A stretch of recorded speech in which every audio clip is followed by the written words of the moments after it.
Remember that problem? No, what I ruled is that you were able to discuss them. You address them in opening. Photographs are a totally different kitty. I said nothing about battered spouse syndrome. I said self-defense. These exhibits come in under self-defense. In arguing these, I've said nothing about battered spouse. I'm talking about self-defense. I understand. And prior difficulties, prior acts of violence is a standard instruction. But the overt act requirement remains. I mean, we've reviewed Holland and read it multiple times. In good faith, with discussions with my client, we believe there is going to be evidence of an overt act. That she was facing imminent threat, and she reacted based on that threat. Understood. Your response to Exhibit B? Let me look at B. Which one's B? It's her on the back porch with the 2 dogs. Judge, not only did he abuse, your story is abused. That's not the issue. The issue is that the state represented that it was not part of your exhibit list.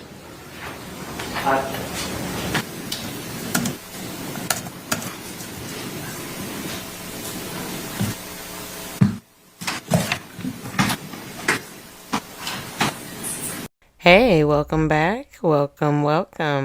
While Sarah Boone sits and stews in her bad decisions, let's get back to the behind-the-scenes text messages and listen to her beg and plead and scramble to find a defense, her discovery, get a phone call answered, get hot meals, all of the stuff that she's always asking for.